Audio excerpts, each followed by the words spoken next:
رب العالمين والصلاة والسلام عليكم, and welcome all of you wherever you are, and welcome again with the second lecture of the explanation of Surah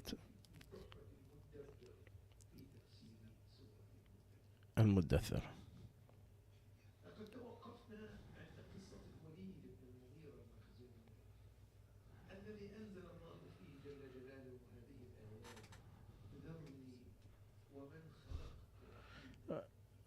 Allah Azza wa Jal said, leave me and the person that I have created alone. He had no money, no son, no nothing. He have no sight, no hearing. Allah got him out of your mother's womb. They don't know nothing, and He gave you the sight and the hearing and the heart. So Allah Azza wa Jal is giving promise. He's giving a warning for this person that Allah Azza wa Jal has bestowed on him so many bounties, and he combated with disbelief and arrogance and pride. And he said about Allah's words that it is the speech of humans. It is so big that he is saying nothing but false. He was among the richest person of Mecca. Allah gave him abundance of money and everything he needs, and as a human being of this life, a lot of money, a luxury, a lot of kids, prestige, and he don't have to work hard.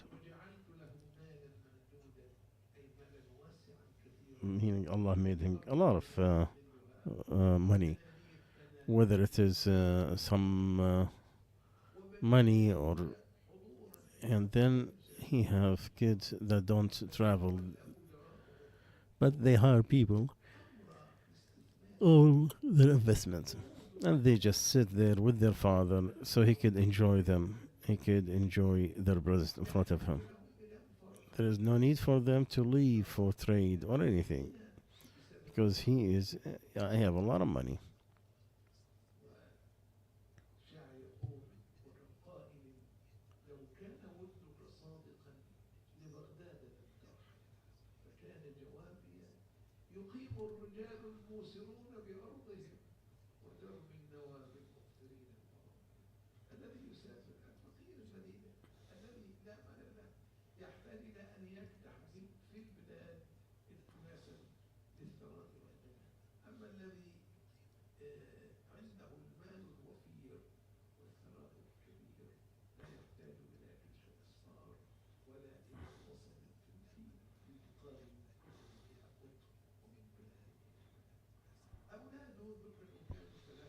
He had 13 kids or more.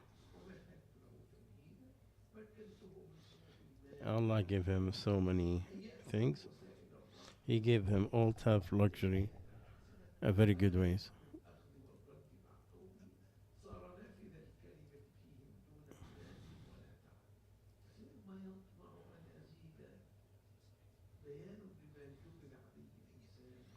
And he liked that Allah will increase.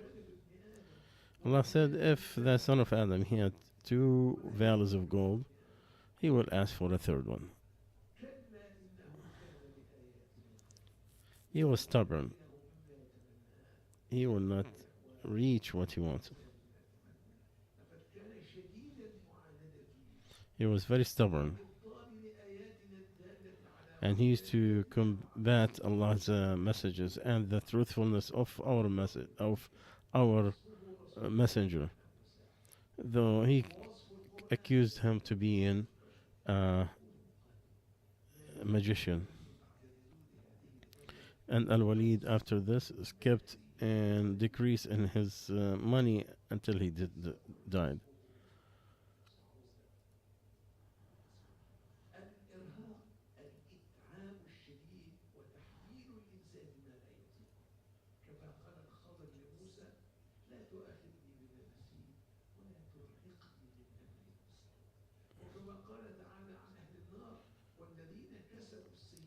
And Allah talk about the people of the hellfire, those who gained the sins, they will get humiliation and they have no protection from Allah. And your faces is just like a dark night. there is no light in it. And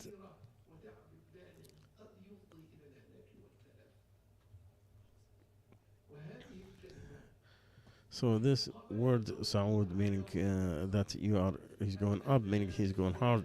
He's not getting hardship whenever he get this money. He will get the opposite in the hereafter, and more humiliation, and more tiredness, and more effort. In the explanation of I will give him Sauda, the Prophet said, it is a mountain in the hellfire.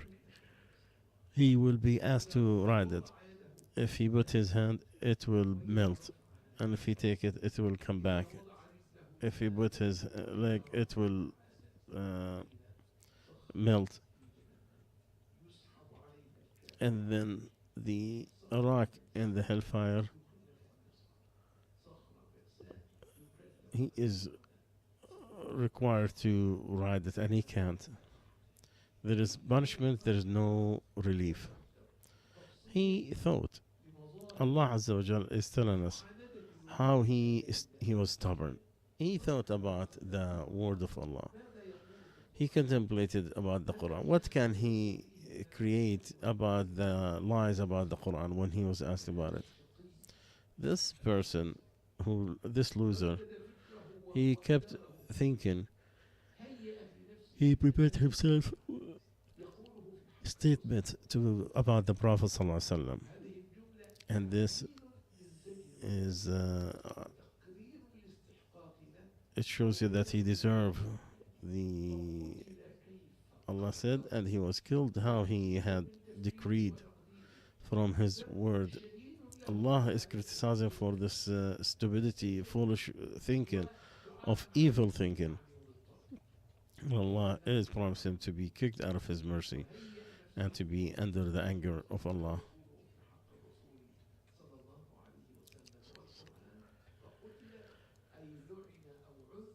And he is going to be killed, or meaning he is going to be taken out of Allah's mercy. How could he think that full evil thought where he make all these false accusations about the Prophet ﷺ, the messenger of Allah? Allah is showing that this person has misdecreed, miscalculated, that led in his thinking that he deserved the anger of Allah.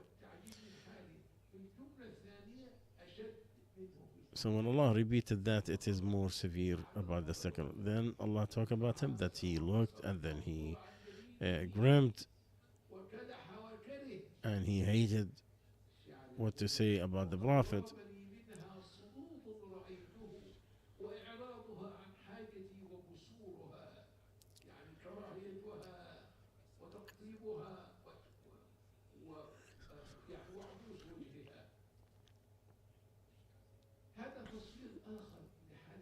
So Allah has given us another scenario, another picture, another. Allah is telling us how his movement were whenever he was thinking. Allah is giving us. He is making us hate him because this person he thought very thoroughly, and he thought about it in his soul, and then he looked into people's eyes in a very grim way that has very serious thinking, as if he's saying, look what I'm going to say to you. And then he gets grimmed, and when he could not find about the Quran any flaws, then he changed colors and he started shaking when he couldn't find anything to say.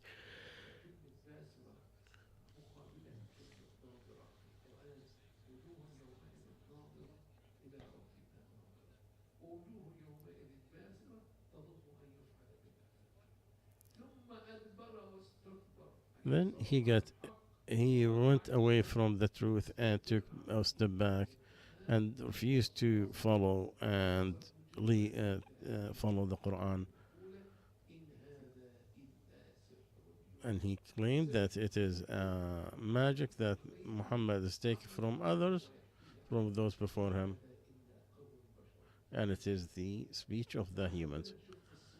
So let's see about the seerah, the hadith of the Prophet ﷺ. He went into Abu Bakr ibn Abi Quhafa and he asked him about the Quran. So when he told him, he went to Quraysh. He said, amazing. What son of Abi Kabsha said, it's not a magic or poetry, nor craziness. It is something has to be from Allah. So when people from Quraysh, they had a small conference, talk about him.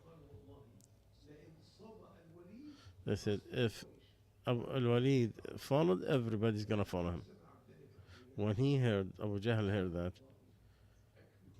he said, I'll take care of him. Leave that to me. So he went.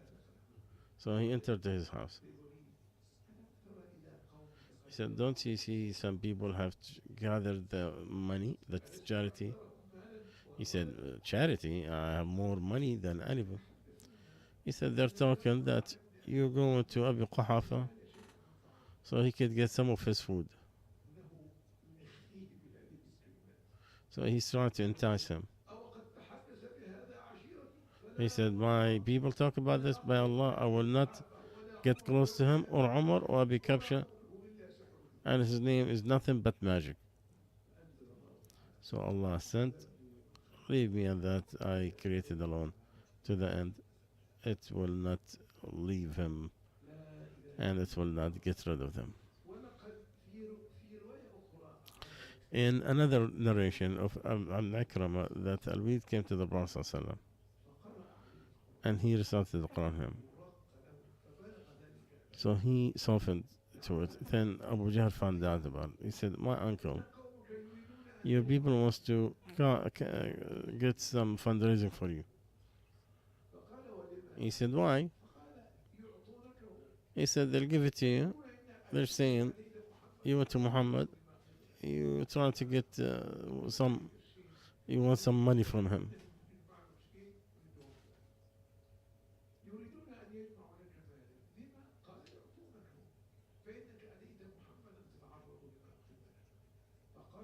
So he said, Quraysh knew that I am more money than all of them.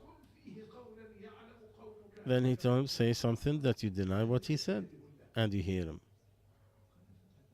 He said, what do I say about them?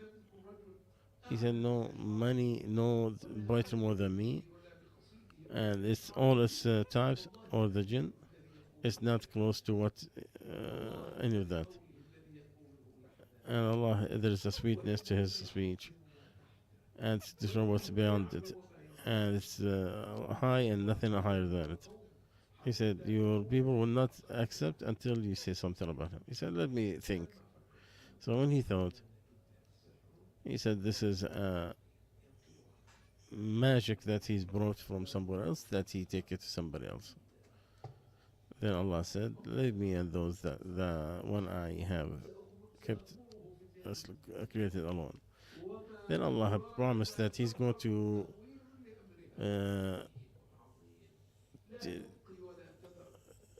gonna drown him in the hellfire, and He said it's gonna eat and burn everything, their nerves and everything. Every time it burns, Allah will replace it with something else, so they will taste the punishment, and in it they will not die and they will not be alive.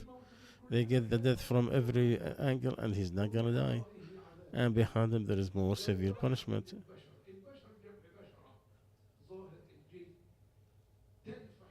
That the hellfire, it will burn the skin immediately.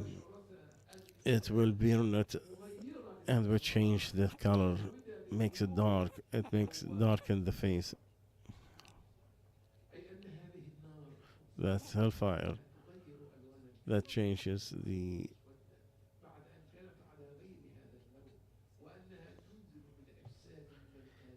and bring from the pain that no one knows except Allah.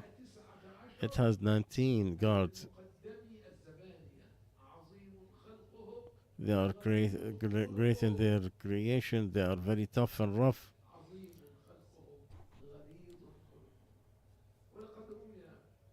And it was said that Jabir ibn Abdullah said that a man came to the Prophet ﷺ And he said, "Oh Muhammad, your people were defeated." He said, "How?"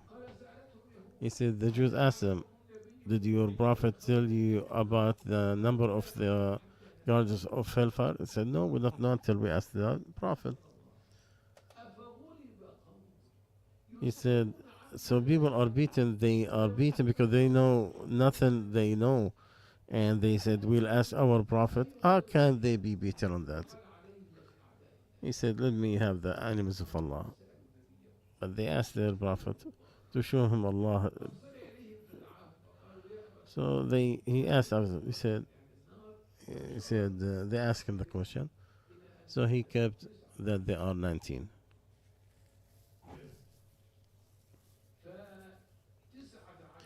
So 19 of the guardians of the hellfire, they throw people in it. And they said, Malik and 18 other angels. And they said these are 19,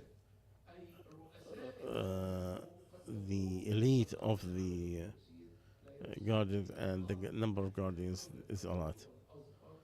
And the first talk is is more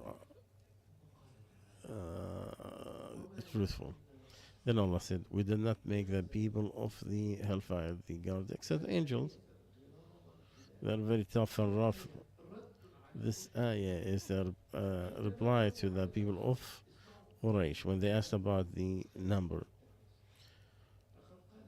Abu Jahl said, "Son of people of Quraysh, can 10 of you beat one?" There are 19. Every 10 can beat one.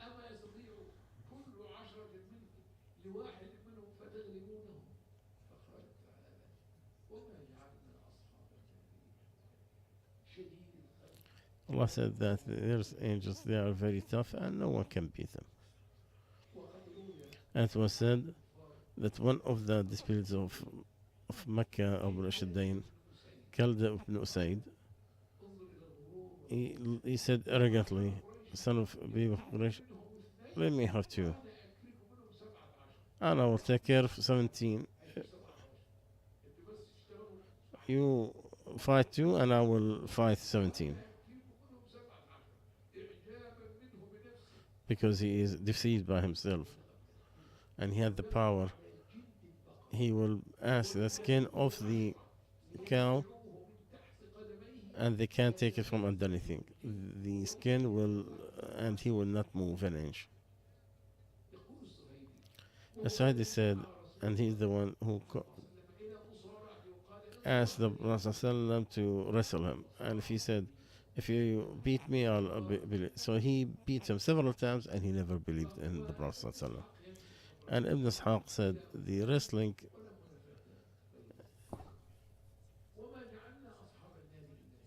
and Allah said, "We did not make uh,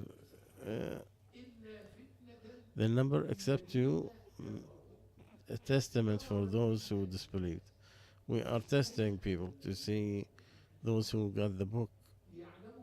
They know that this is a new messenger because he told them what is in their books. And when the Quran came with the facts that exist in the people's book that they glorify, that a new proof of the sovereignty of the message of the Prophet ﷺ. Wasn't it a proof for them that the leaders of Israel, they know, and those who dispute, they said, "You're not a messenger." They said, "It is enough for Allah as a witness between me and you," and those who have the knowledge of the book, and those who believed the increase in their faith.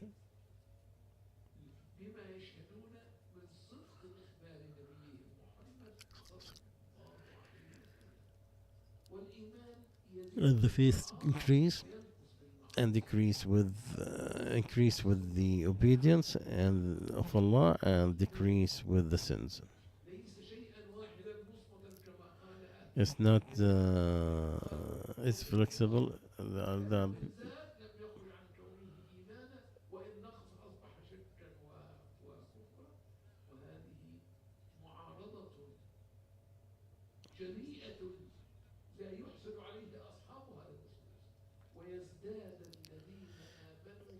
Allah said that those who believe, they increase in their faith.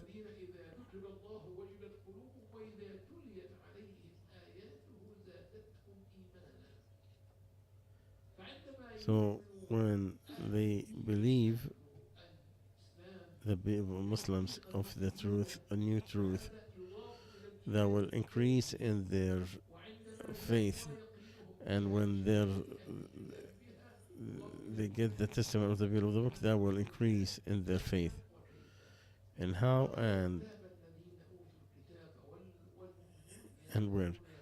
And so they get certain in their faith. And then Allah said, and those who are the hypocrites who have disease in their heart, what did Allah want with that example? What is the wisdom of mentioning that number? So Allah will scare us with it. He said, and that's how Allah put astray whomever He wish and guides whomever we wish. The faith is settled and it's changed with others.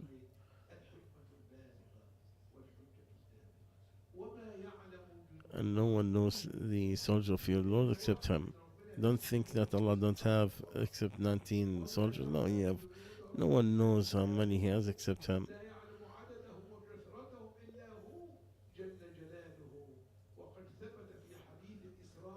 In the hadith of Al-Isra, the Prophet sallallahu alaihi wasallam mentioned in the house that is built in the seventh heaven, in the same place of the Kaaba, every day 70,000 angels enter it, they do not come back again. Since Allah created everything, the creation, that house, Ma'mur, 70,000 angels, they will go. And those who go, they don't come back until the day of judgment. Look how many is the number of angels that enter to the house of Allah faqat only. So no one knows your Lord's number except Him.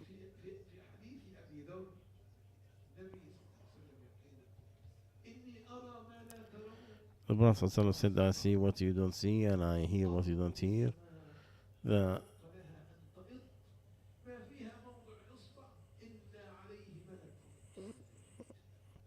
is no inch that you don't find an angel that's prostrated.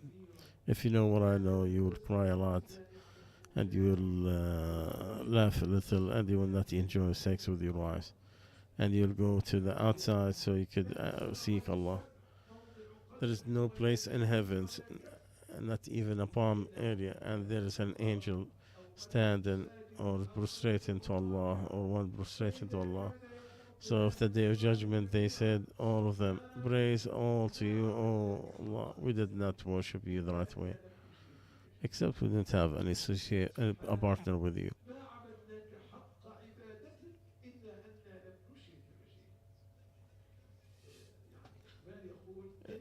Iqbal said,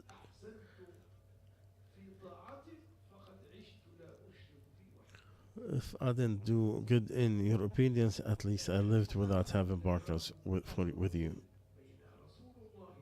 Another hadith with his companions where he told them, do you hear what I hear? They said, we don't hear nothing.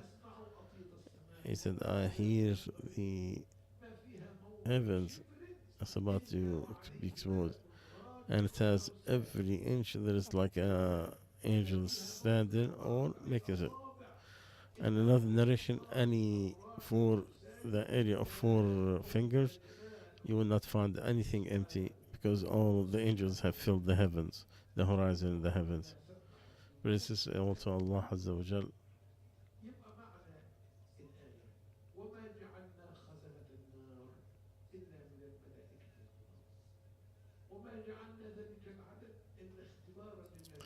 And we only made that number as a test, so we could see who is going to be certain from the Jews and Christians that what came in the Quran about the guardians of the hellfire is equal to what came in their books, and that will increase in the faith of the believers.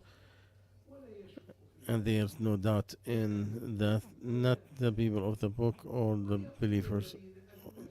It is the hypocrites and disbelievers, because they will say, what did Allah want with that number?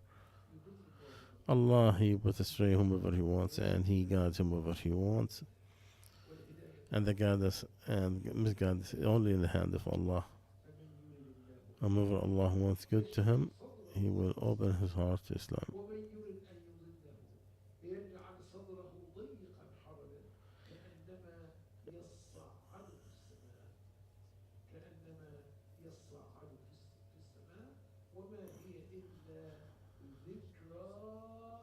And it's only a reminder for humans. Either the hellfire is a reminder, or this story is not for entertainment. It is so you could learn what benefit you, so you stay away from the things that harm you, and do the things that's going to benefit you in faith. May Allah make the Quran our satisfaction and the heel of our affairs. And the Sheikh's making dua. Say Ameen.